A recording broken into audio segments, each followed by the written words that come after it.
Well, good morning, everyone. I hope you have your coffee and are ready to start this day off. This is Keeping It Real, and my name is Reverend Laura, and it's my pleasure to be here with you.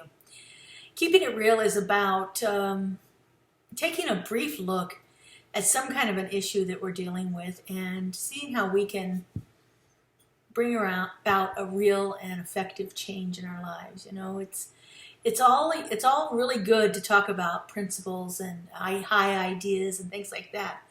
But if we don't put them into practice in our lives, then it's just lip service. And so that's why I decided to do this Keeping It Real every Thursday morning this year, and just see if we can have a little bit of an experience of actual practical application of these ideas. And so each month we look at a different topic.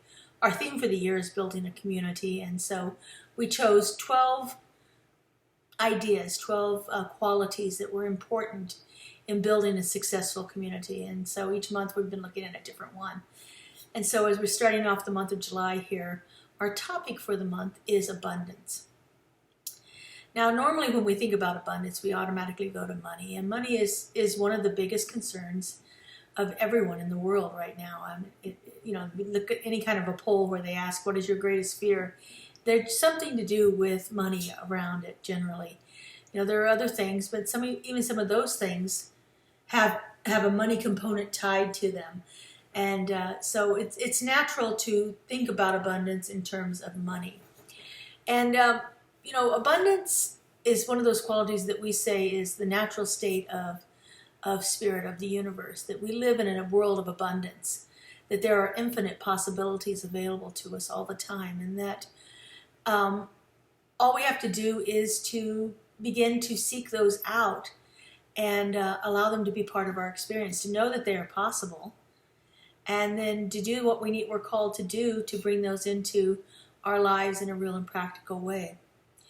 But I think most of us have found times in our lives where it seemed like it was really hard to bring in any kind of extra funds, any kind of money. We've struggled with money in one way or another, even if it's a minute thing, like I've got to wait till my paycheck comes on, it's Wednesday and I'm not going to get paid till Friday. And so I have to, make sure I don't spend any money between now and then for people that live from paycheck to paycheck. And I know that's a big part of our society lives that way.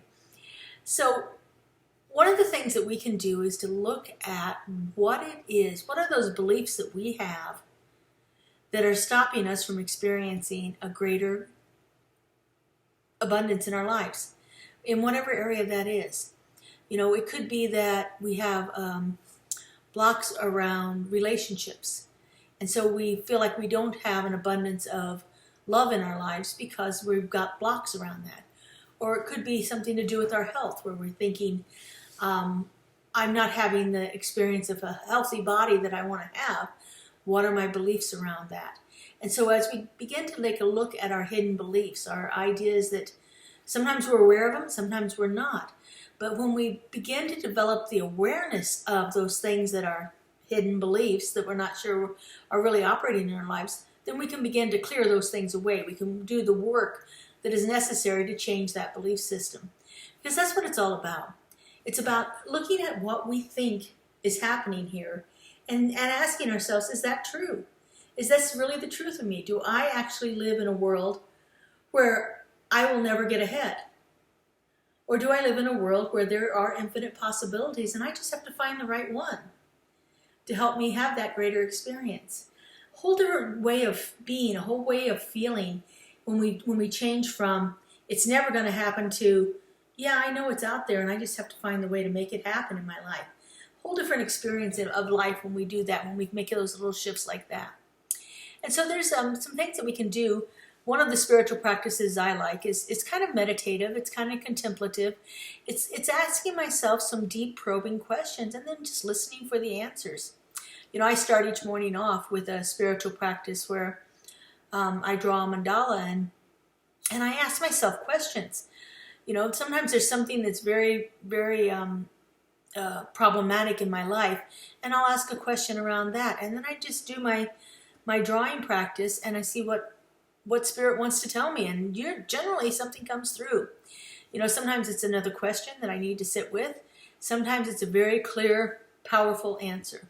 I just have to take the time to become still enough and receptive enough to hear the answer. And so we can ask ourselves, like, what is in this situation that I need to get clear about? Whatever that situation is that you happen to be dealing with right now. Let's just say it's around money. What was my belief around this money, around this situation, dealing with money? Am I being truly honest with myself here? Do I think this is something I should have? Or is it just something that I want?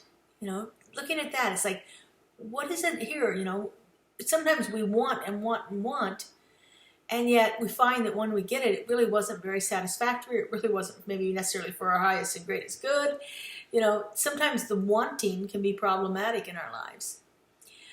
Who is somebody I can go to ask for some good advice about this? Maybe I have a professional person that I would like to find to ask me about that. A financial advisor or someone that help me, manage my money in a different way. Maybe it's somebody personal that I know. Maybe a family member or a good friend that has worked through these challenges themselves. Who can I ask for advice? Do I even believe that there is a solution possible in this situation, and that I have everything I need within me to bring it to a solution, to bring it to a closure in my life? Am I being realistic about where I am and what the situation is? Or am I being idealistic? Thinking it needs to be something that it isn't, where in reality it's perfectly fine. And the other question that we always have to ask ourselves is, where can I take more personal responsibility? Because nothing ever shifts in our lives unless we make a shift within ourselves personally. That's how we grow and change, is by changing our consciousness, changing our belief system, becoming more in tune with how the universe is moving through us all of the time. And when we do that, then we wind up experiencing a greater abundance in our lives, a greater degree of freedom in our lives, satisfaction in our lives, more love, all of those things. When we actually get really clear about what it is I believe about this situation, and then work to eliminate those things that are erroneous. We've bought into a lot of different things in this world that are not actually true statements.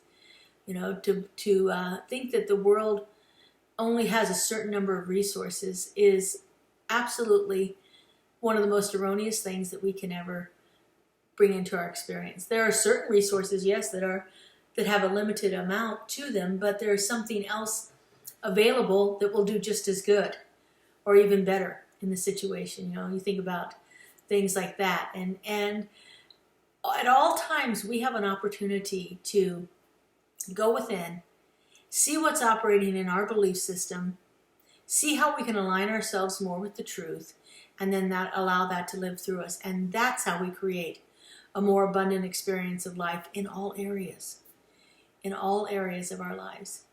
So each week this month, we're going to be looking at some different ideas around abundance. I hope you consider joining us on Thursday mornings at 9 a.m. or watching our rebroadcast later on throughout the week. Have a great week, everyone, and we'll see you next week. Bye-bye.